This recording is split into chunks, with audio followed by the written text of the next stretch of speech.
Yo, people, lateness is greatness. Welcome back to the show. You already know what time it is. It's time for another Euro Euphoria. And first of all, we've got some special guests. Elizabeth is back. It's been the first time for a while. It's been probably a couple months, hasn't it, Elizabeth? I can't quite remember exactly when was the last time you was on, but it's been a minute. I know, it really has been. And I was kind of telling you when you asked me to be on, like, I have not done anything really because I went on vacation and then I came back and we moved straight away. So I've been a few weeks without doing. Oh, and she cut out there, Nischal.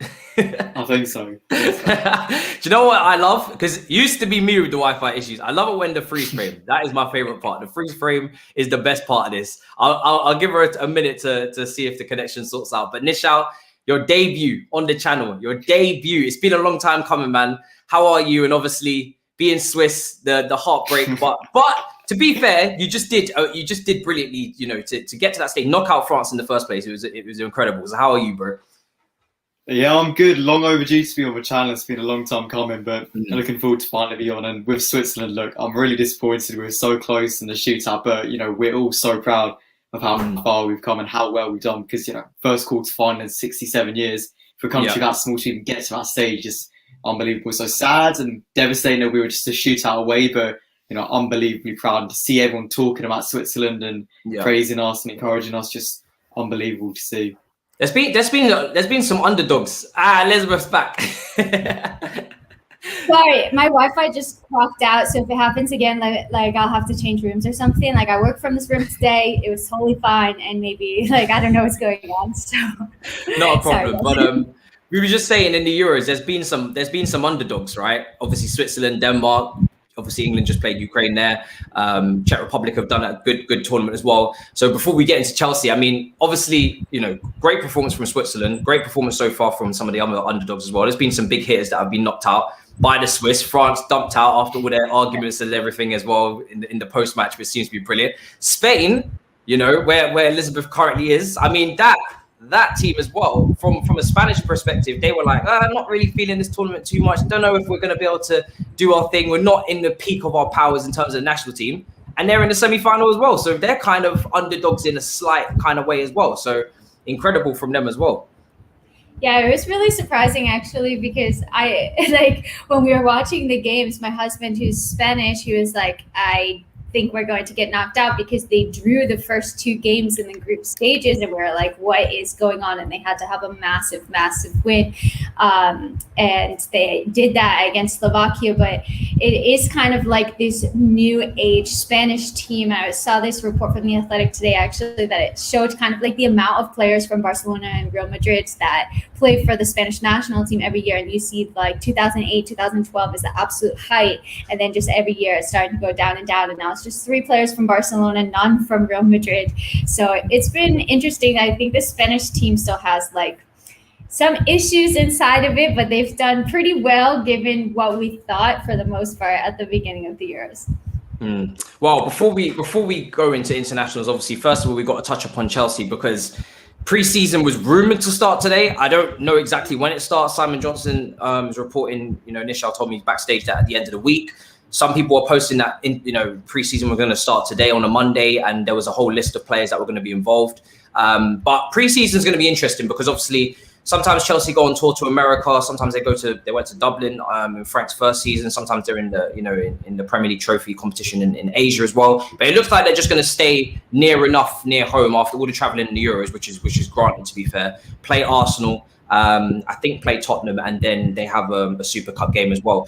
But in terms of the players that I want to talk about that are kind of on the fringes of the squad, and we're not too sure whether they're going to be part of the team or they're very 50-50 and miss and hit with where their future lies. I want to start off with starting from the back, start from the defence. Mark Gahey, who obviously had a really good season at Swansea. For me, out of all of the youngsters in this squad, he's probably the favourite to stay.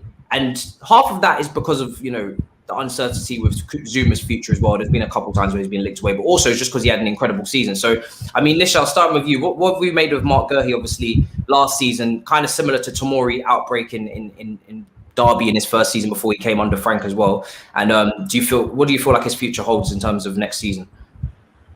Margot had a brilliant season for Swansea. It was so great to see him doing so well, part of that team which went into a playoff so unlucky to miss out. And he really came into his element in the Championship, showing that he's capable of playing for Chelsea. He's been brilliant for the youth team as well over the last few years. And getting a good loan deal at this stage of his career is perfect. In terms of where we look at next season, I would say it's a runoff between Ethan Ampadu and Mark Goey to potentially come in as a fifth-choice centre-back. Of course, Thiago Silva signed a year extension. Antonio Rudiger, there's some rumours around that, whether he's going to get a contract extension, whether he could want to move on. And of course, Kurt Zouma is the biggest question mark. So there is potentially a space in the centre-back department for someone to come in. I'd love to see Goey take that role because he was brilliant last season and he could really start to come in, learn from Silva, take over the reins in time and maybe be a future Chelsea centre-back. But Ethan Ampadu also had a decent season. Of course, didn't play as much as he wanted to at Sheffield United, but he offers a versatile option, maybe an alternative to Declan Rice if Chelsea don't manage to get him. So I would say it's one of those two. Maybe we see him get loaned out again. Perhaps Goey at a lower Premier League team, somewhere like Norwich, I think would benefit him really well. But he has a lot of potential to be in his team. I think Tuchel will be looking keenly at him in pre-season. Do you know what's interesting as well is despite Chelsea's really good defensive record under Tuchel as well, we've always been linked with centre-backs, and mainly that's probably because Christensen and Rudiger's contracts are running out. But Elizabeth, I know you're excited about this player all the time. I want to talk about him because he seems to every single year have to prove people that he's not finished, he's not done, he is still the captain. You got a shirt for him as well, which is incredible. I mean, talk to me about Azpilicueta, because every single season, it feels like we're trying to replace him or we're trying to phase him out the team. And do you agree with that, or do you feel like we should just accept what it is? Azpilicueta is here to be a mainstay as part of the team, and every single year he continues to prove people wrong, and he can just go on, kick on season to season and keep doing what he's doing. Yeah, I mean, I think you know where I stand on this, Matisse. I mean, for anybody that doesn't know me, I'm Azpilicueta's biggest fan. I really, really adore him. I've loved him for years and years. And I think that the thing about Azpilicueta is, like you said, that he is so underrated among the fan base, and not even just the fan base, but among people. Like, he wasn't in the Spanish national team for years. He only had. Oh. Yeah, Wi-Fi. This is reminding me of me and my old self back in the day, man. Telling you, Wi-Fi was hitting me up. This chat was grilling me. Day in, day out. Day out. You're gonna have to move room. I moved to the bedroom. I'm gonna leave this open a smidge so that I don't die of heat. Hopefully. Sorry, I'm really sorry. Shit, I'm having so many issues. No problem. Don't worry about it. What I was saying is that, like, I think even across like the football world, he's sometimes really underrated. And the thing with Azpilicueta is that he's the player that is going to give 110% whenever he's on the pitch. And he, for example, didn't start the first 2 games with the Spanish national team, and then he was brought in. Wow, that pitch is just furious right now. So I think, maybe he's not going to play as big of a role as he has had in past seasons. But the thing with Azpilicueta is that he's a very flexible player. So you can play him as a right center back. You can play him as a right back. You can play him as a right wing back. You can even play him as a left back if you really, really need the coverage there. So I think like what he brings to the team definitely outweighs what, like not having him in the team, especially if it's just more of a leadership role off the pitch. He's going to be the one that's like hyping everybody up, and he just bleeds blue. He's a Chelsea man through and through. So definitely I think that we need to still see Azpi next season.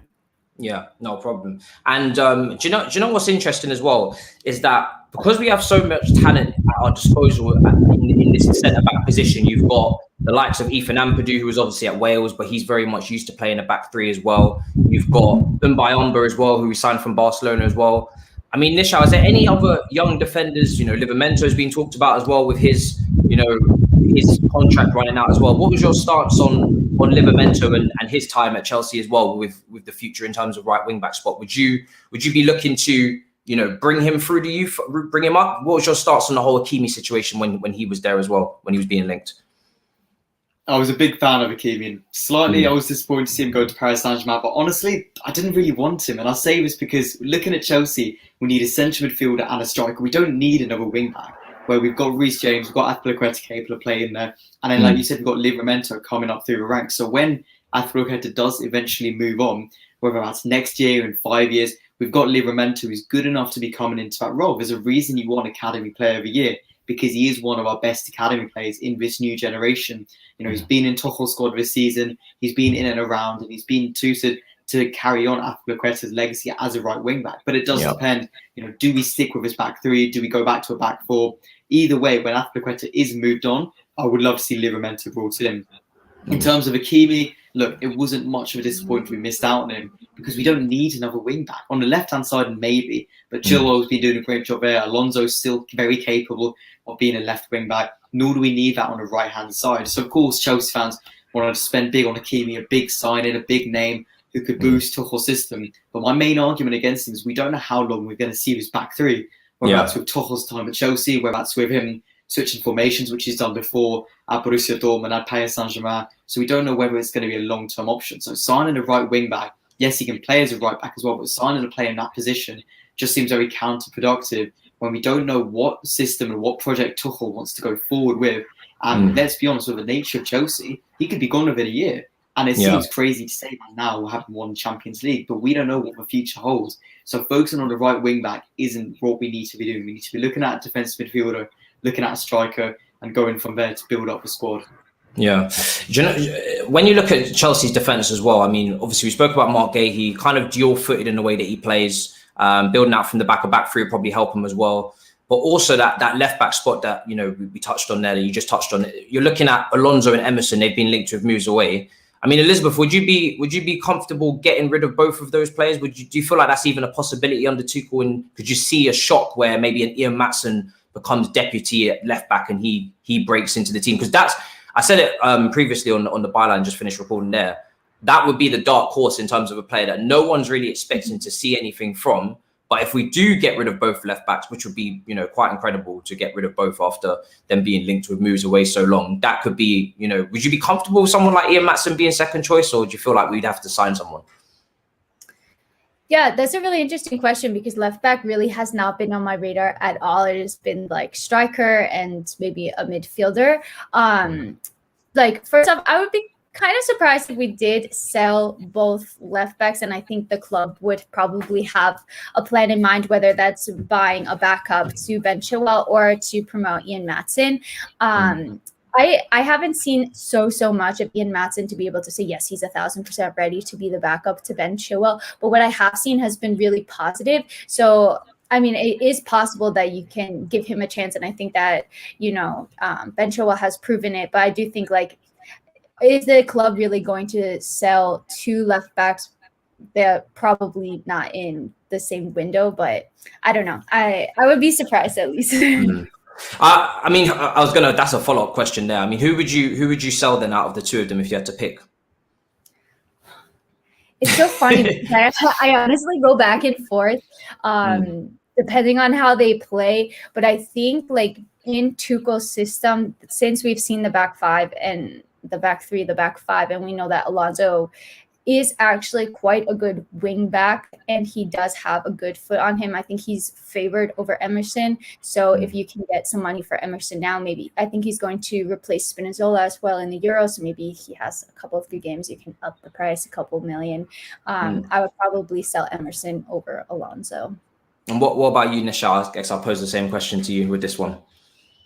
Yeah, completely agree. Alonso's got more options as a wing back, and also Emerson's at a stage of his career where we can get more money of him. There's more interest for him, and like Ellie said, he's most likely going to be starting tomorrow at Wembley with Spinazzola out injured. So you know, either of them, they're both kind of. I think Emerson's a more consistent option as a backup left back, but Alonso's a better option to bring off the bench as a wing back going forward. But I think it's time to part ways with Emerson if we need to offload a left back. Yeah, it's going to be very interesting because, like I said, with this defense, you'd say, okay, cool, we're very solid. But when you add up all the contracts, you know, that need to be sorted out, when you add up the youth players that are coming through, there could actually be quite a lot of movement in this area. And I think it's a shame for me that Ampadu didn't have the season that he had. I had hoped he had at Sheffield United, because he's very used to playing in a back three as well. And that could have been something to look at. Another person that's been playing in a back three in France is obviously Trevor Chalobah. We remember when his brother Nathaniel, I don't know if you probably remember Nathaniel when he broke into the team under Conte, had that lovely back heel for Moses' goal as well. which was incredible. But his brother's obviously done very well in France. He's played in a back three. He's also played DM. I think this is, again, you have to impress Thomas Tuchel as well. Very important to do so, of course, to have any chance of getting into this team. But this is another player that, in terms of the positions, if you're looking in the transfer market, Chelsea being linked with centre-backs, they've been linked with a DM. This is a player that seemingly, from what I've seen on that loan, he can play both positions. He's played in a lot of different formations as well. Again, very, as per usual, coming through Cobham, very technically astute as well. So again, that could be another player that shocks people. One that I want to move on to is Conor Gallagher, because he's been at West Brom, box to box midfielder, a lot of energy, a lot of pressing. But I mean, Elizabeth, where do you stand in terms of this midfield? Because we've got Jorginho, we've got Kovacic, we've got Kante as well. Do we sign that fourth midfielder, which we've been heavily linked with, or do you feel like there's players like Loftus-Cheek or Gallagher? Would you mind seeing them as fourth choice going into new season? I mean, how confident would you be if one of those guys got the opportunity? I mean, honestly, I would be really happy to see either of them get an opportunity, because I think they're really strong players.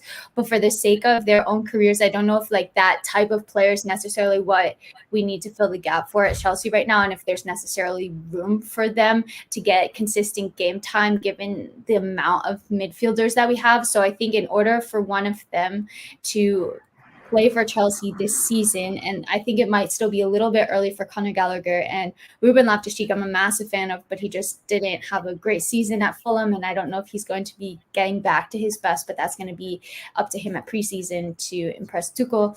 But I think that we would probably have to offload some players before we can look to bring these players in, because I do think that the midfield is one of those areas that's pretty crowded. The thing is with midfield for me is because it's the engine room of the team. I mean, I'm of the opinion that sometimes we've been overusing Kante over the last couple of years. I feel like we haven't helped with his injury issues, and there was even a time where he was tagged as potentially injury prone because he was aging, and we were using him every single match, and we didn't really have the depth in that position to rotate and bring in someone of equal measure to him in terms of quality, or at least around that ballpark of having that kind of quality to come into the team, so you don't have to overuse him. Jorginho and Jorginho in particular, I think, the fan base is, very fluctuating with their emotions with this type of player. Against West Brom last season, you probably couldn't find, not too many people that wanted to keep him around the following season. Now he's getting Ballon d'Or shouts, from half of the fan base, because Italy are in the semi-final, potentially going to be in the final. You still need, I think, just one more person to come into that position and shore things up and give you that depth, because it's a long season. Chelsea in quite a few competitions as well. You're only really a few injuries away from a catastrophe, really. I mean, Nischal, what's your opinion on Loftus-Cheek? Because he's kind of someone that obviously the fan base can be very emotional with, in terms of the fact that, we all love him. We all know what happened in America. We all want him to do well. And Sarri was incredible in that half a season. Do you have any hope left for his return, or do you feel like we're just clutching at straws here in terms of just being emotional? There's a lot of emotion and nostalgia involved with Loftus-Cheek. There's no denying that. We saw what he did under Sarri. We've seen the potential he has going through the academy, coming into the team and having a brilliant season. And it's so sad to think that an injury in a friendly game may have just ruined his Chelsea career. He still has that potential. He still has the quality. That's not gone away from the player. It's whether he can get back to full fitness and whether he can catch Tuchel's eyes. Because if we look in the shape we play now, is it more likely that he'd be playing in that defensive midfield role or as an attacker alongside Mason Mount or Kai Havertz? And honestly, it would be as an attacking player. Because if we want that defensive stability alongside Kovacic, Jorginho and Conte, having Loftus-Cheek as a fourth choice midfielder in that section doesn't really make sense. You'd rather have someone like Billy Gilmour, like Dennis Zakaria, like Declan Rice in that role, whereas keeping Ruben Loftus-Cheek further forward and in attack makes more sense. But of course, we're overwhelmed there. We've got so many attackers, but not enough midfielders, especially now Gilmour's gone on loan. So I don't know if Tuchel will want to develop him as a central midfielder. I'd love to see that, and I hope he does get a chance, because we all know what he's capable of. He had a superb season. He was brilliant under Sarri, and we know that he can do the same under Tuchel in a new system, with a new lease of life. But it's whether he gets that chance and whether he's, fit enough, because of course he's had injuries throughout his career. But this is by far the most devastating one, and it could ruin his career. He didn't have the best season at Fulham. But if Tuchel looks at him in pre-season, it's only a few weeks. But if Loftus-Cheek can really impress him over these next few weeks, show him that he's capable of being versatile across as a defensive 6, attacking 10, then there's a good chance that we will see Loftus-Cheek back in his Chelsea team. And I mean, to build off Loftus-Cheek there, Elizabeth, I mean, do you see a spot? Because for me, I struggle to see where he fits into this formation that we're currently playing. That's one of my biggest issues. I think Loftus-Cheek, maybe with better players around him, and he's had a full season where he's been fully fit now, so the injuries hopefully are behind him, but it's way too premature to say so. But I think, put quality players and a good coach around him, you possibly can get a good squad player out of him. But what position would you think you'll be competing for in this team if you was to take a guess? Because it's not the same formation we played under Sarri, and it's very hard for me to pencil in where he should actually play. Yeah, it's difficult, I think, especially if you're playing with a back five, because you just have one more defender on the pitch, and then you kind of take away a position for an attacking player. And I think like Ruben could potentially play in that back two, potentially, but I don't think that's his best position. And I don't quite like him there. I like him a little bit further up the pitch as like an 8. We've seen him play as a 10 even. So I think that maybe he could be a backup to Mason Mount, something like this, or Kai Havertz if Kai isn't playing as a false 9 or in that striker role, depending on how we play. But you're right, it is really difficult to see where Loftus-Cheek fits into this system. But I have such a soft spot for him, as I'm sure so many other people do. Like, I really hope that it does work out for him. But yeah, I don't know. It's pulling at my heartstrings. We can only hope. I mean, there's a couple of players I'm going to get to, which are, for me, we have got to get rid of, man. Chelsea are very good at stockpiling players over the years and putting them out on loan, because obviously we want to recoup the value. But then we end up just having these very, aging players stockpiled in the peripherals of our squad, which is really just a waste on wages. Before I get onto that, I'll just go through some of these super chats. Still no signings. Big up all you three as well. I think, the fan base is starting to get a little bit agitated with the signings. And I think some of that is coming from the fact that we've seen Man United move in the transfer window now, and they're linked with Camavinga as well. And again, I'll give you my I'll give you my thoughts on that in a minute, because I don't think Camavinga is the type of player that we actually need. And I've seen some people panicking just to try and again bring in a player that he's available for a good fee, but this is actually the profile we were looking for in the first place. That's what you kind of have to remember. But Zappa Costa, Bakayoko, Barkley, Kennedy, Drinkwater, who's not even on this list, which just goes to show. I don't even think he's even part of the preseason squad. And Baba Rahman. I'll select those ones. What are they still doing at our club, Nischal? Seriously. I mean, because at this point, right, I don't know how much value is even in that list of names that I've given. Because sometimes I feel like we overvalue these players that we have here. We think, 10 million there, 10 million there. And really, nobody's even interested, let alone paying. That's why we keep sending them out on loan. That's why we keep trying to get obligations or options to buy, and it never really pans out. And they come back and they come back and they come back. And even Bakayoko has extended his contract automatically by Chelsea because they want to get value out of AC Milan. Does it frustrate you that we've still got these guys on our books, or have you kind of just accepted this is the Chelsea way? No, it's frustrating. It's absolutely frustrating, because this is all deadwood that piled up from Conte's era, from Mourinho's era now last season. Bakayoko is a player which I have no idea why he's still a Chelsea player, because I've seen some people say maybe bring him back into the team, bring him back as a midfielder. Absolutely not. With all due respect, it's time for him to move on. There's a reason he's been loaned out to Italy 2 seasons in a row, and we need to get rid of him. Drinkwater as well. The only reason we haven't sold him yet is because of his obscene wages. And we've got so many of these players. You could field a full 11 of all these players deadwood who we don't play, we don't need, and they're just bringing up squad play. And also, like, when you think of it this way, these are players who are taking over squad positions over youth players who we could get forward. And that's what's held us back in the past. We have this deadwood which stocks up, 5th, 6th choice central midfielder over some talented academy players. And if it wasn't for the transfer ban, Lampard and all of these talented youngsters coming up, we'd still be stuck in the same situation. So we need to recognise that it's much more valuable to have an under-18 youngster as a backup midfielder rather than a 30 million washed central midfielder who doesn't have a place at Chelsea. So I do think the new strategy will help move him on, but we need to do it now if we want to be serious and we want to really boost our profile in the transfer market. Yeah, Chelsea Perspective says, I followed Nischal's tweet to this stream because I love listening to them talk football. Big up to all the panel members. Big up yourself, Chelsea Perspective. I think look, my frustration is evident, man. When it comes to bringing these guys back into the fold, I've seen you can always find someone who will say, well, maybe we should give Barkley another chance. Maybe under Tuchel will be different this time. He's both-footed. He's a long-range shooter. We lack that in the team. You can make an argument. You can make a case for everyone. Maybe even Batshuayi as well. Someone else I left off this list who's with Belgium. You can make a case for everyone. Bakayoko, where he's a sitter, physically imposing, who's good at Monaco. We bought him for a reason. Let's see how it turns out. I don't think the case can be made for Zappacosta. You'd have to try pretty hard to convince me on that one. Baba Rahman the same. I mean, Elizabeth, do you feel like Chelsea have changed their ways now in terms of the transfer strategy? Because I remember that window, and I don't have the graphic, but we had a graphic of Conte and the amount of money we splashed. Bakayoko, Drinkwater, Zappacosta, Morata. It was quite the alarming graphic. Barkley was on there as well. Oh, God. Does that give you patience? Because now Chelsea fans are starting to get restless without the signings, but does that balance out and give you the patience to say, okay, cool. If we rush our signings and we don't do our due diligence and we act reckless and we pander to the fans and we just try and get things done as quickly as possible, we could end up having another transfer window like that? Or should we take our time, do our due diligence, and it's not entertaining, it's not great to watch in the public eye from Chelsea's perspective, not making any moves, but maybe it's better than splashing on those players that I just mentioned? Yeah.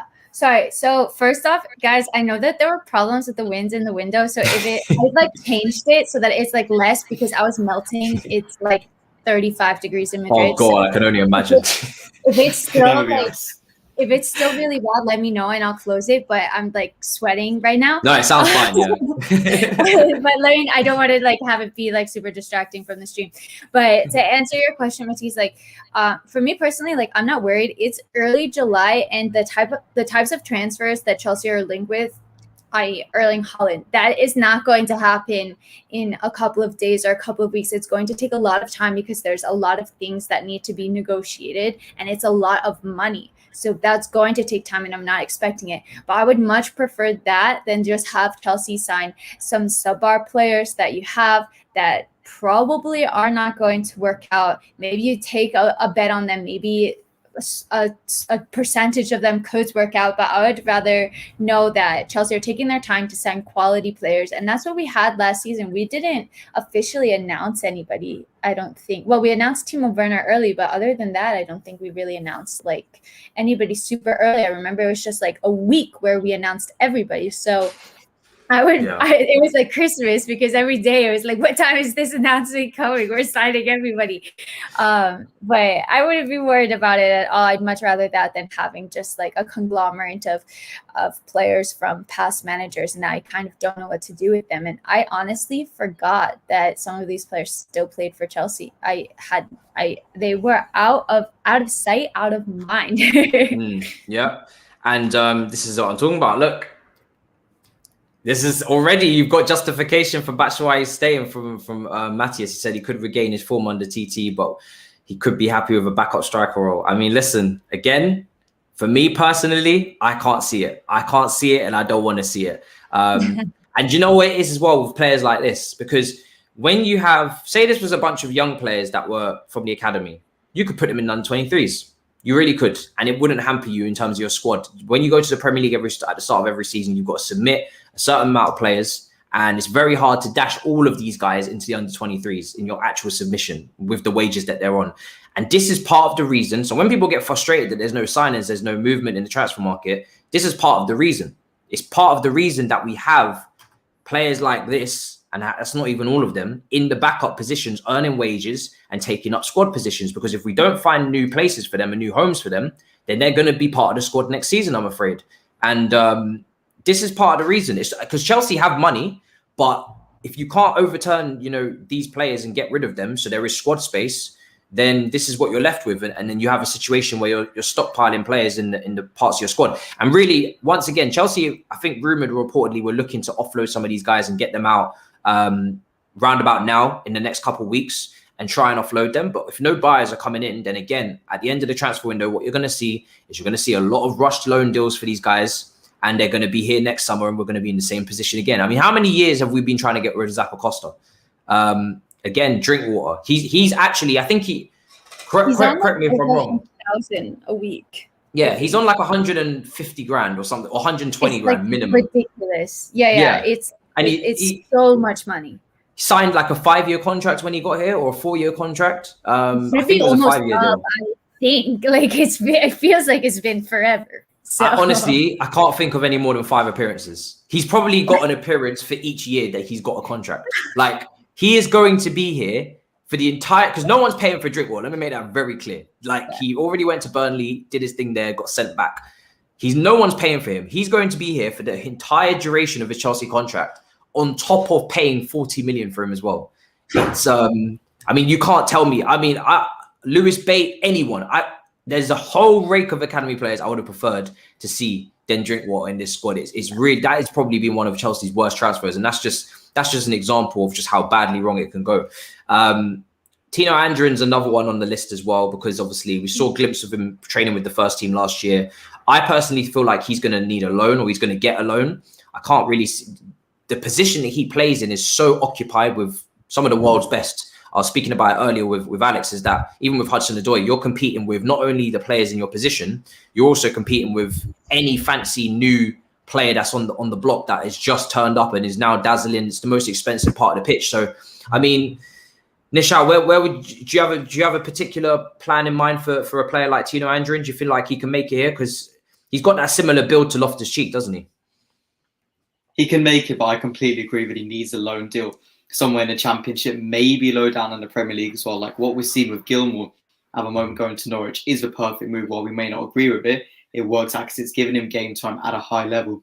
If we can get the same for Tino Andrin, maybe at Watford or at Brentford, or even at the top of a Championship, we've got a lot of teams there where you can get game experience, and very intense and fast moving league. If you can get in there and then make his breakthrough next season, that's perfect. But keeping him in the team next season doesn't make sense. And I think what we're saying about our team is that in attack, that's where we're the most overloaded. We have so many wingers and wide options, especially when we're playing a 3-4-2-1, and you've only got about 6-7 players for these wide positions. It's a lot. And while we're lacking it up front, out wide, we've got so many players. So Tino Andrin would much benefit from going out on loan. And that's the case for a lot of players. But when you go back to the likes of Drinkwater, Zappacosta, Ross Barkley, and they need to be sold. So it's getting the balance right between loaning these youngsters for their development and then loaning players to get rid of them as Deadwood. Because otherwise we get stuck in a cycle which held us back for the last decade, where we let go of some gems in our academy, in our recruitment, loaning them out and shifting them off. So Tino Andrin needs to be loaned out, but loaned out wisely. Give him a 1-year loan deal at Derby, for example. Give him a 1-year loan deal at someone like Nottingham Forest, somewhere where he can really develop as a player and be able to come back in, rather than going out to somewhere like Wycombe Wanderers, coming back and then he's gone. So we have to sell him to Vitesse Arnhem or something. So we need to be wise with how we use these players and where we send them. Yeah, no, 100%. I mean, the loan market right now for Chelsea is very 50-50. I mean, sometimes we send our players out on great loans and with great managers who give them game time, and they come back and their development is very clear, and they've put themselves in a much better position to get into the first team. And sometimes it feels like we've actually wasted a whole year of their life, because literally no game time, doesn't feel like they've really come back a better player or even improved, and sometimes even regressed, because now their confidence is on the floor as well. Even with Ethan Ampadu, I look at his last couple of loans. Leipzig, very talented manager working under, didn't really get the minutes, and it was a very difficult team to get into. But the Sheffield United one, I mean, again, just didn't pan out the way you'd hoped. And it's a shame that really a lot of the teams that we loaned our players to ended up getting relegated as well. It's not the best thing to be putting on their CV. But looking at the last two on this list anyway, in terms of the forwards, Batshuayi is one of them that I feel like, again, I remember when Chelsea rejected a £40 million bid from Dortmund after that amazing season that he had, and Mourinho wanted 60. Again, now we're in a position that we'll be lucky to get 10. I mean, actually building off that, Elizabeth, do you feel like Marina can sometimes be a bit too much with this, or do you feel like she needs to sometimes just hold, just not be so stubborn and actually just cut her losses? Or do you think, how do you feel about her? Yeah, it's a really interesting question, because I was actually thinking about that before you formulated the question, because I think we all praise Marina for getting these amazing deals on players, like when Ben Chilwell was quoted at like 80 million and we paid 50. Like, she really bargains the price down, and you see us paying fairly reasonable prices for players. I think, given there was a couple of years where just Chelsea's transfer business was not good, and those were just mistake transfers. But I think for the most part, at least the past couple of years, she's like very, very difficult businesswoman. But the problem and the flip side of that is that you have players that you need to offload, but she's very stubborn for the price that she wants. And I think sometimes you just have to take the loss on the player and say, all right, this transfer did not work out, and we just need to try to get whatever we can for them, because in the future, maybe it goes down. And that's what we're kind of seeing with a lot of these players, that their value has already peaked, and now we're going to struggle to get anything for them, or we sign them on really ridiculous wages, and it's going to be super difficult to even loan them out. Like somebody like Aritha Balaga, he's on 150,000 a week or something like that. Like, try to find a club that's going to pay that. It's just insane. So I think like at some point you kind of have to say, okay, I'm not going to recoup the money, and I'm just going to sell this player. Yeah, it feels like Chelsea are renowned for just really trying to get their money out of these players that they've paid for. They're quite stubborn in that sense. They'll even renew contracts and loan them out again to just keep prolonging the inevitable, which is a bit frustrating from a fan perspective, but it's just the way we operate. And obviously Kennedy's on this list. I don't know where he's even been for the last few years. Again, another player. I remember his goal at Norwich. Brilliant goal. That's all I remember from him, to be honest. You know, you mean flip-flop, don't you? Yeah, it was a great goal. But apart from that, I haven't seen anything from him. I'm sure someone in the chat will be able to justify how he should be back up left wing back. I would love to hear it. Again, this is the madness that can be done. You could actually try and state a case for all these. I'm telling you, someone in this chat will be able to tell me that Kennedy should be back up left wing back if Alonso and Emerson leave. And again, this is when you keep them for this long. You can make a case for any of these guys to be back involved. But for me, this is how the squad starts to regress, and this is how you don't challenge for titles, is that you start to just keep giving more and more chances. And I hate to put Arsenal on blast, but this is what they do. You know, they just give chance after chance after chance after chance to players, and they keep keeping them, keep hoping, keep waiting, and suddenly they just decline and fall further down the league table because they haven't improved and they haven't created competition. I mean, I don't think Chilwell's going to be looking over his shoulder and saying, "Oh, Kennedy's going to be pushing me this season," and that's the problem. Brozier's also on there as well. Good season at Vitesse, but I have to ask you guys. Obviously, Abraham's on here as well. I mean, he's already a Chelsea player, but first of all, with Brozier, do you guys feel like in certain positions there'll be less patience for Cobham youth players coming through? Like, because obviously not each position is equal. So like wing back in comparison to striker is a whole different situation. Can you ever see a Cobb? Because obviously Abraham looks like he's going to be on his way out as well. Nischal, do you ever see a young player coming out of Cobham making it in that 9 position? Is that even possible? It's possible, but in the current circumstances, no. Because when we've been lacking a number 9 for years, ever since we let go of Diego Costa, we've been in that situation where we've been desperate for striker. Gonzalo Higuain, Radamel Falcao, Pato, all of these players who came through, Alvaro Morata as well. All of these players who came through failed as a number 9, and we had to quickly find a replacement because every team needs a number 9 in that situation.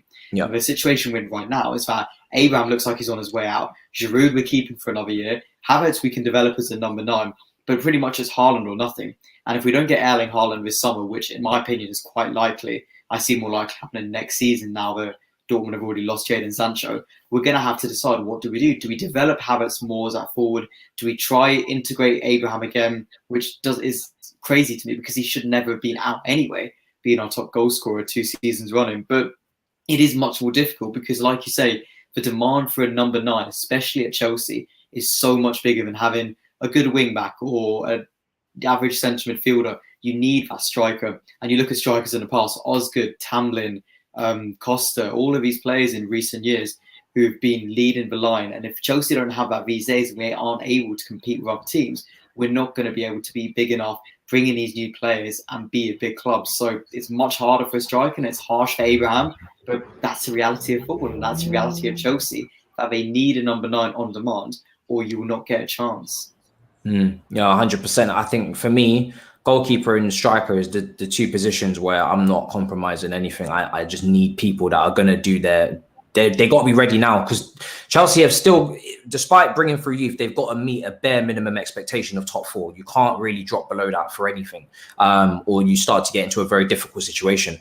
And I think there isn't really any time for developing a striker or a goalkeeper in through the youth for me. And I wouldn't really have much patience for it. If you're happy to do the backup role and develop like that, fantastic. But to be a starter, you've got to be delivering. It's just a position that you can't afford to be wasting time on. I have to ask as well, Elizabeth, do you think it will be awkward if Tammy Abraham is still part of the squad next season? Because there seem to be interest from Villa and other teams, and potentially Chelsea seem to value him around £40 million. However, if they don't get the striker they need, how can they possibly get rid of a striker? It wouldn't make any sense. I mean, how do you see it unfolding next season if Abraham's still here after being completely phased out last season? Is it going to be weird, or do you think we'll be able to see some sort of rejuvenation from him?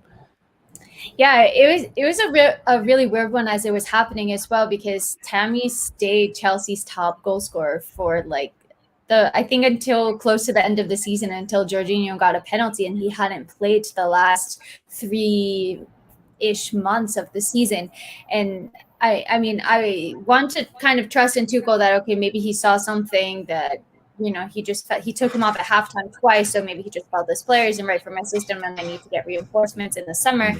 But I do think maybe he should have brought him on a little bit just to at least make it not as glaringly obvious. And it's not like Tammy is a bad player by any means. I think Tammy's a good player. And especially when it was a Chelsea side that was really struggling to get goals, and Tammy's a goal scorer, why not give him a chance? That being said, do I think it would be awkward? Maybe a little bit, yeah. But I think Tammy's a professional, Tuchel's a professional, and Tammy is also grown up with Chelsea. And he, all of his best friends are Chelsea as well. And I think at the end of the day, he would be happy to play for Chelsea and maybe put it behind them if they said, hey, we're really sorry, we need you. But I do think that he has kind of been treated throughout the course of this year as the backup striker. Maybe he might not necessarily want to be that, and he'll want to be a starting striker. And I can't really blame him for that. Yeah. I'm going to pose this because I think a lot of people, they love to talk about transfers. They love to talk about the possibilities of who's coming in and every link. Let's try and dive into that. But I'm going to bring up the worst case scenario because it's got to be considered because it's possible. Chelsea make no signings, right? That's a possibility because we haven't made any yet. And if we don't, I want to know where everybody is at. I want to know what the chat is thinking if we don't make any signings. Say. Because I don't feel like anybody ever really thinks about this. I think people always think about transfers and that, I want this guy, I want that guy. And obviously last summer we were spoiled, right? Every single week we had breaking news. But if we don't make any signings and we've got what we've got, and I'm talking including loanees, I'm talking, you get to, cultivate the squad however you wish with what you've got. Two questions I'm going to pose, and I'm still thinking about it now as well. What do you expect Chelsea to do this season in the league? Just the league campaign mainly, because that's where your bread and butter is in terms of how you perform. Where do you think Chelsea will be finishing in the league?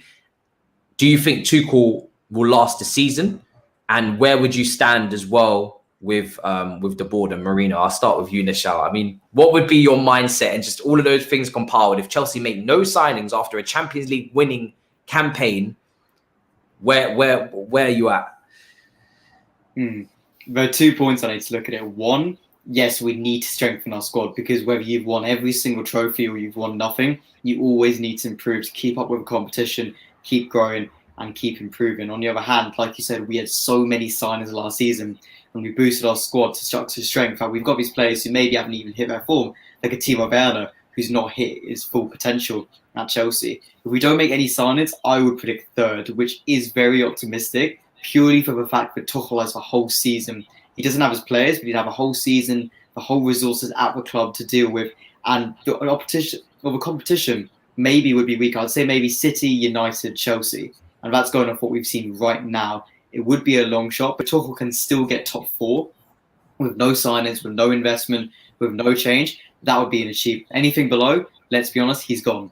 If you're not getting top 4 at Chelsea, you're going to be sacked. We saw that at Frank Lampard. Even if he thought, yes, we can pull this back, we can get back into the top 4, it wasn't realistic enough for Chelsea.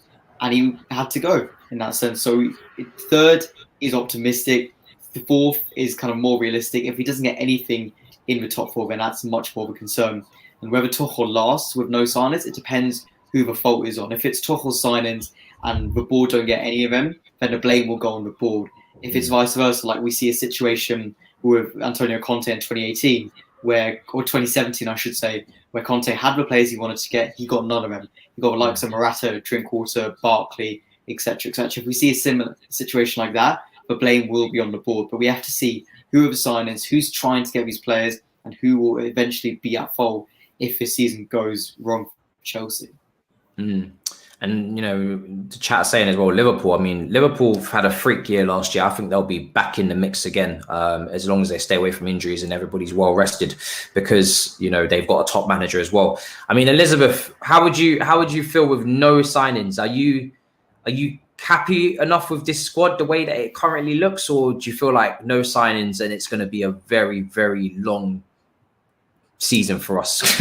Yeah, I think like we do need to sign some players. So if you sign nobody, you kind of have to work with what you have. I mean, this group of players did win the Champions League, but I think the thing that I'm more worried about, like, for some reason with this group of players, I felt more comfortable going into the bigger games than I did going into the games against teams in the second half of the table. Is that how you say it? Like the lower half of the table. And I don't feel like we really put in great performances against those teams, and we really struggle to score goals.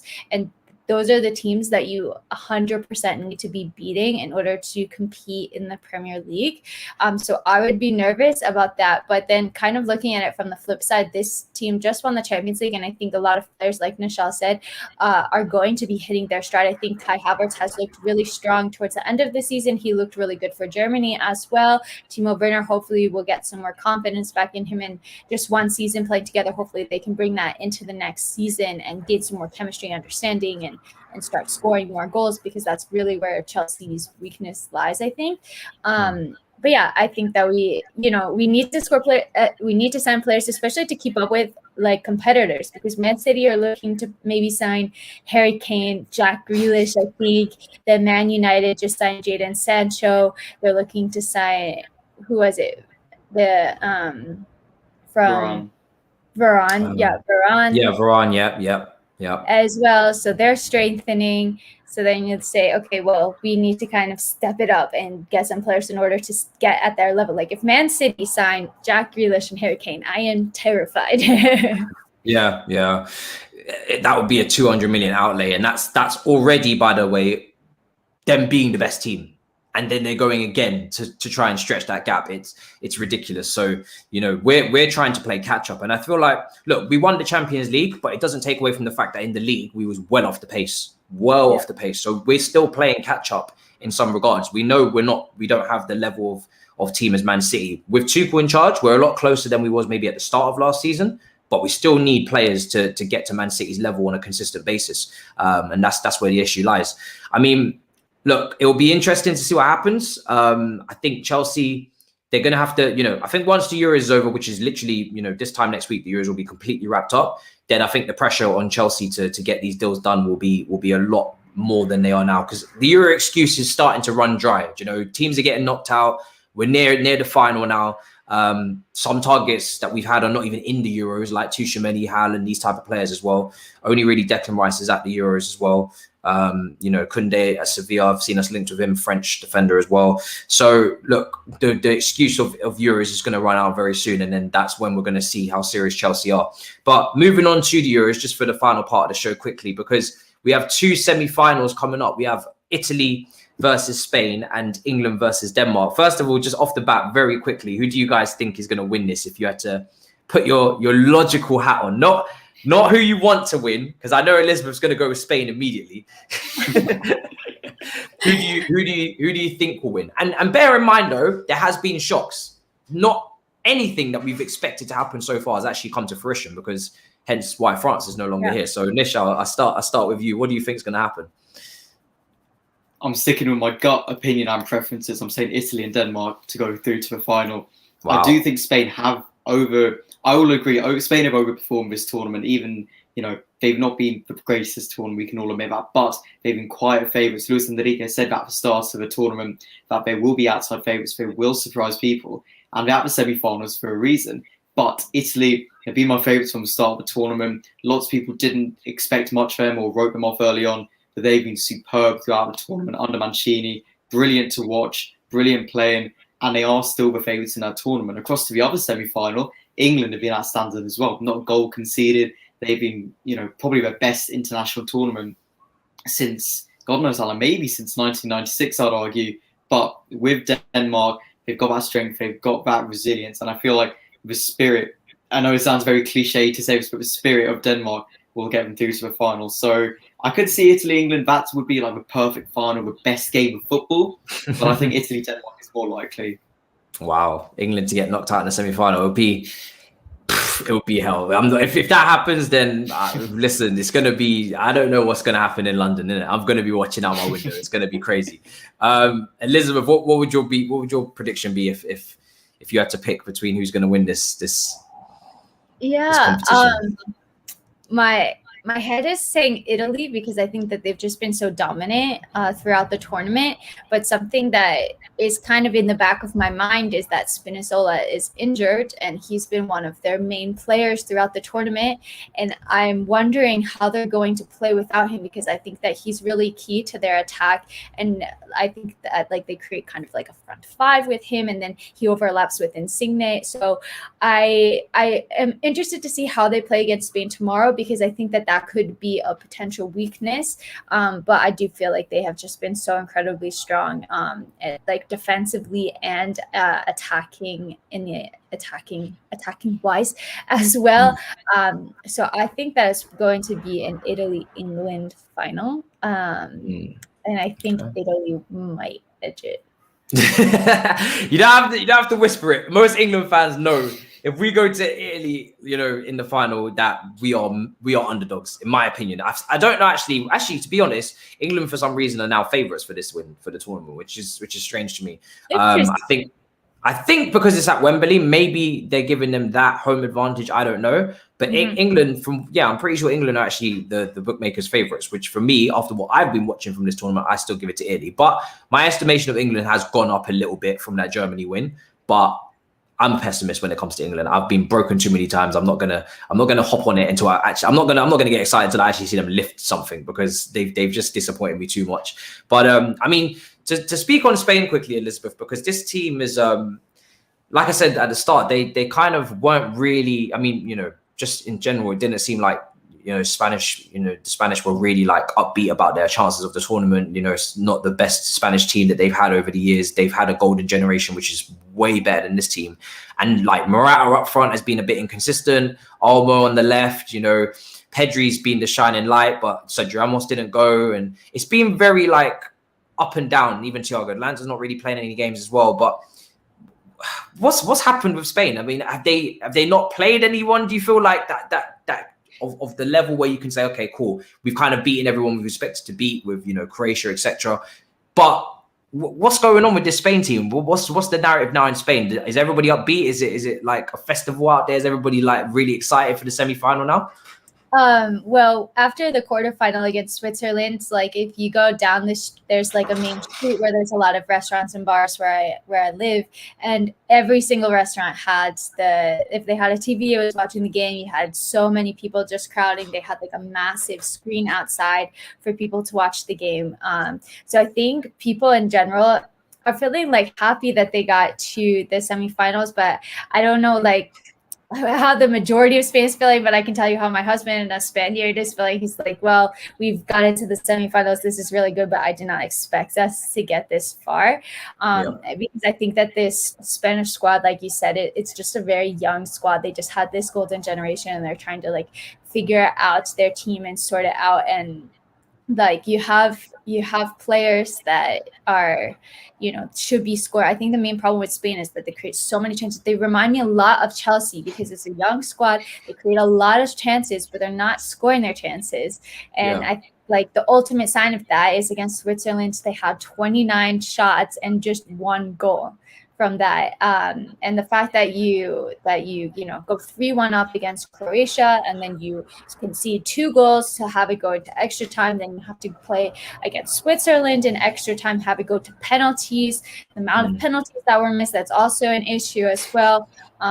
Just a lack of a real goal scorer, and it's really weird because they had 2 games where they didn't score any goals really, and then 2 games where they scored 10 goals in 2 games, 5 goals apiece.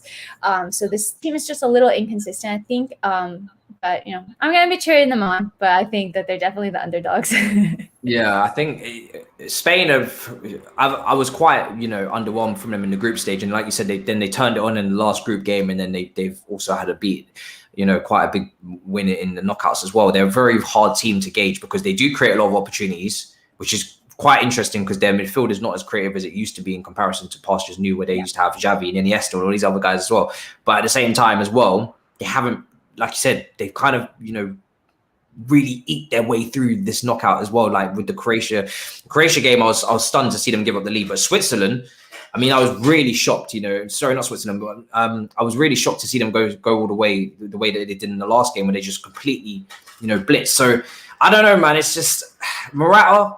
I've got a lot of history with him. I don't know if he can lead Spain past the Italy team.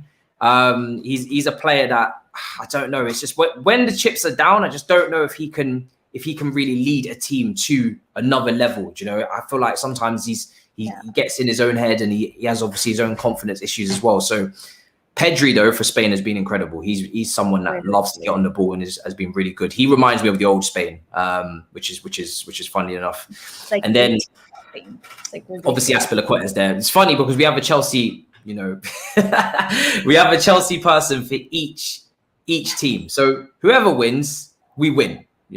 As a Chelsea collective anyway. But obviously, whatever national team you pick is up to you. Spinzola's a big miss for Italy, like you said. Emerson coming in. Nischal, Emerson, this is an opportunity for him to put himself on the market, isn't it, really, with these games for Italy, potentially drum up some interest. But how impressed have you been with Jorginho as well? Because he's been really good. And what do you think of the Ballon d'Or shouts? I'm just going to ask.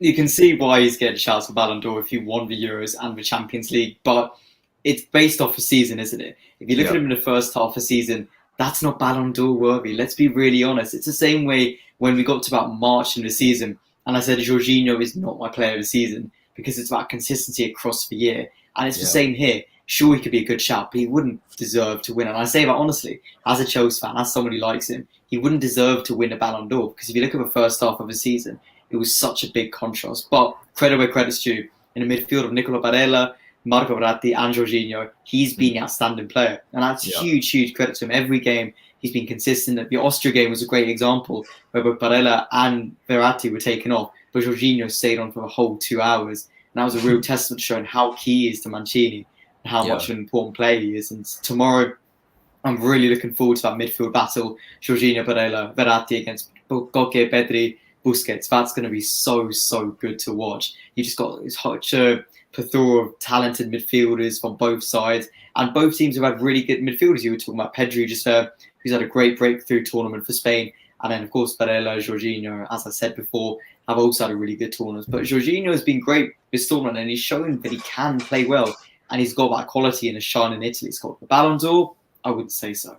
No, I think the Ballon d'Or is just propaganda at this point. It's there's no way. But I'm being serious, people. There is no way. Azpilicueta for Ballon d'Or. I feel like we're taking each Champions League winner we got. Whoever wins the Euros, we're going to put them in for the Ballon d'Or, and we're going to keep it moving. So that seems to be what it is. That seems what it is. I'm not against it. Like I said, I'd love for him to even be in the shortlist. That would be incredible. But to actually win it, it's not going to happen, is it really? And then obviously across the pond, you've got Christensen, who's completely. I mean, I don't know what he's been eating or what's been going on, but he's completely changed up everything. I mean, literally, it's like 180 degrees. He's a player that, a lot of people are questioning his mentality, sicknesses before games, inconsistencies, whether he's going to be able to reach the highest level, whether maybe he's a continental type defender who just needs to leave the Premier League. Maybe it's a bit too physical for him. And under Tuchel and now Denmark as well, he's just literally standing 10 feet tall. I mean, Elizabeth, how impressed have you been with him? Because obviously we know the story of Denmark, the way they all started, but even now there's a lot of quality that's shining through in that team, and he's obviously a part of it. He scored an absolute screamer as well in this tournament as well. Like, as you're talking about him, I just got chills because I'm super proud of him. Like, I really thought that he was one of the players on his way out, and I was kind of at the point where I was like, he could stay or leave. I'm really not too bothered either way, but I was questioning if he would be the player that we wanted for Chelsea, but he's just looked so incredibly strong. I'm really happy for him that he has turned up at this point of his career. It seems that he's starting to hit his stride. I think it speaks a lot about him that Thiago Silva was injured and he could just pop right in, especially in the Champions League final. And you didn't feel like that worried that Thiago Silva was injured, because you're like, Christensen has been such a rock for us, and he's shown that for Denmark, stepping up to score a really, really important screamer of a goal for them when they really needed it. I think that he's had an incredible tournament as well. So I'm really happy for him. I hope that he gets a new contract, because I think that he's been playing extremely well. It's going to be interesting to see who takes the mantle from Thiago Silva after he leaves the club, whether it be after next season or even the season after, because these defenders are all doing very well. And obviously there's a lot of young ones coming through. Colwell as well as another one that went out on loan as well. Excited to see how he does in the Championship next season. I want to see who steps up and takes the ownership of the whole defense now. Obviously, we've seen games Thiago Silva hasn't been involved, but he's still on the touchline screaming, and his aura and presence is very similar to JT under Conte when he wasn't starting games, and it was David Luiz, Azpilicueta and Cahill, but JT was on the bench screaming, doing his things behind the scenes. When that aura is no longer there and they're completely not at the football club, I want to see who takes the mantle and who is the clear, undisputed leader of that defense, because there will be someone that stands out, I think. And it'll be interesting to see who it is, whether it be Rudiger, Christensen's kind of similar to Loftus-Cheek, similar age, Cobham boy, the leader, the one that gave everyone hope. Let's see how far he can take it. And then obviously England, just to finish up, is obviously Chilwell not making really any minutes at this tournament, but Luke Shaw's been incredible with the assist that he got in the last game, so I can't really complain. Mason Mount doing his thing as well. Reece James, I feel like should be getting ahead of Kyle Walker, but I'll ask Nischal for a more balanced perspective. Do you feel like Reece James should be in this team in the semi-final? Because Kyle Walker's been a bit hit and miss for me from what I've seen from him so far. You would want to see Reece James in from a Chelsea perspective, but if it's not broken, don't fix it. England haven't conceded a single goal. Kyle Walker, whether he's played well or not, has been a key part of that system, which hasn't conceded any goals. So I don't know where we can expect to see that change. It also depends, are we going to go for a back three where Walker could be centre back and Reece James could be right wing back? Or are we going to stick with a back four where it's going to be Walker on one side, Shaw on the other side? So, you'd love to see James back in, you'd love to see Mount back in, you'd love to see Chilwell back in. But with what's working for England right now, it seems very unlikely that Walker is going to drop out, if any of the defenders. They're not going to be changed or chopped, because the back four and the back three is working perfectly. Gareth Southgate, if anything's going to be changed, it's for midfield, it's for attack, it's where we can make a real difference going forward. That other back, there's no concern. And it's tough to say, but I don't really see much of a space for Reece James in the England starting 11 as it stands right now, with what we've seen in the tournament and with where England stand going into the semi-final. And to follow up, has Southgate changed your perspective of him at all in this tournament? Or, how did you initially feel, and how do you feel now about Gareth Southgate? Because personally, I've been a big critique of that World Cup that we had. Obviously, it was great to get to the semi-final, but I know who we played and the way that we played, and especially when we came up against now Croatia, which was maybe equivalent to our Germany this time, we didn't turn up, we didn't perform. How do you feel about Gareth Southgate now? Do you feel like he's done enough to get that new contract or to get the World Cup, or do you feel like he has to get to the final and justify the bookmakers making England favourites? Viewed it from an outside perspective, it's really interesting to see the contrast of opinions on Southgate. In England, he's a really divisive character. We see people saying Southgate in, Southgate out, back him. He's reached 2 consecutive semi-finals, plays negative football. But if you look around Europe, in Switzerland and Germany and France, there's a lot of people saying, well, Southgate's reached 2 consecutive semi-finals for the England squad. Not since the 60s or the 70s, having done that in major tournaments. And he deserves credit. He's done a really good job with England. It's maybe that we see this football week in, week out in this country, and England fans want to see attacking, exciting football, and they haven't always seen that. But at the end of the day, and I've said this to someone earlier, you don't always need attacking, beautiful football to win major tournaments. You need to be well-drilled, you need to be consistent, and you need to get results. And as it stands, Southgate is doing that. Whether he warrants a new contract isn't up to the fans or up to England players. If the FA are happy with the progress they're seeing with him, reaching the semi-final of a World Cup, reaching the semi-final of the Euros, then they're going to persist with him and they're going to trust him to go forward. But I do believe that there are better options, maybe not specific managers, but there are better options elsewhere in systems and tactics for England to go forward. But if Southgate, who's such a decisive and criticised manager, has got to this stage, who knows what England could do with another, maybe even world-class manager in the future.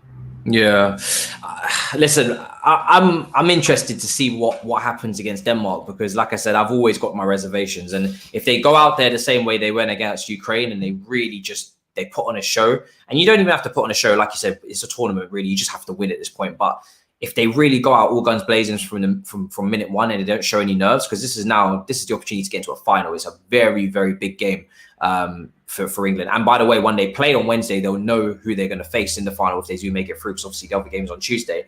But yeah, the pressure is on now, because I think people have built up their hopes. And again, that's where the problem lies. When you build up your hopes, you're further full when you knock them down. So let's see how it goes. But whoever wins this tournament, we're going to have a picture of a Chelsea player lifting the Euros.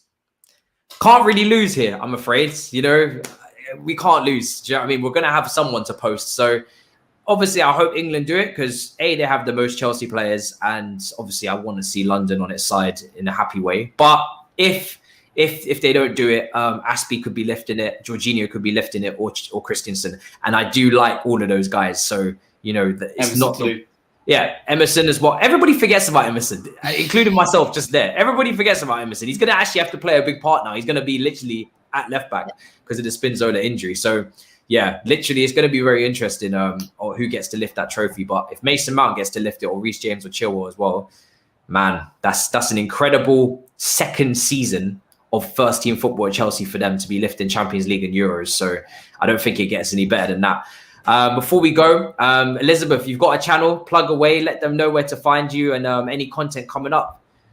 Yeah, guys. Well, thanks for putting up with me with the wind. Hopefully it's okay now. I'm literally sweating my ass off, so it's okay for you guys. So, but yeah, I'm going to be back posting videos to my YouTube channel. My name, Elizabeth Helenek.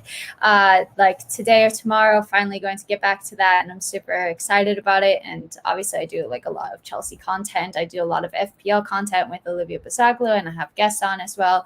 And then just follow me on Twitter at Ellie_Helenek. I tweet a lot. So perfect. Thanks so much for having me on, Matisse. No problem. It's so much fun with you. I always love being on your channel, so I really appreciate it. Appreciate it. And like I said, likewise, it's good to have you on again. It's been too long, and the link is in the description. Link is also in the chat as well. Thank you, Bambo. So make sure you go subscribe, people. Like I said, Chelsea about to start pre-season this week. Big season ahead. Super Cup coming up as well. Opportunity to bag a trophy in August. Can't wait for that game. Which is crazy because a lot of people don't really, look up to the Super Cup, but because we haven't got it, I need it. We haven't, we've been losing finals repeatedly in that competition. I've got too many memories of Falcao and Bayern Munich and everything, so I don't need that again. And Liverpool, Jesus Christ. And Nischal, let them know where to find you on Twitter and obviously the blog as well. You've been covering Switzerland extensively in this tournament. That's really what I wanted them to go through, because I wanted to see your face if Switzerland won the Euros. That was a big thing for me. I'm not going to lie. It would have been incredible. Yeah, I wanted to see Xhaka lift a trophy, but you don't win them all. But thank you for finally having me on. It's been good to be on the channel and see you guys growing. If you enjoyed what you've heard from me today, you can follow me on Twitter at Nischal_SP. And you can find all of my work on nishalsblog.com. Articles, videos, podcasts. I've been covering Chelsea throughout the season live from Stamford Bridge and in London. And I've also been covering Switzerland throughout the season and at Euro 2020. I'll be taking a few weeks off now. You can follow all of my coverage of Chelsea and Switzerland from the start of next season. Love that. So guys, link is in the description for the Twitter as well. And you'll be able to find all of his work from there. And yeah, people, from me, myself, listen, that's a wrap for today. We've got, of course, the game tomorrow, which I'm looking forward to watching. Oil Boys will be tomorrow night as well. So we'll be able to react to that pretty much straight after the game. England the following as well. We might have some special England content coming up for you as well for that game as well. We have to plan that out. But yeah, we'll see what happens with that. So, this time next week, we'll know who the winners of the Euros are. We'll know which player we have to put in the Ballon d'Or conversation on Twitter, which is very important to us. The agenda must run. And and then we should have some photos as well. I'm still waiting, Chelsea, for some photos of pre-season. I'm guessing nothing's kicked off yet, but I need those photos of Thomas Tuchel, man. I miss that guy a lot. So yeah, people, that's enough from me. Smash the like, subscribe. I'll catch you tomorrow night as well. In a bit, people. Peace out.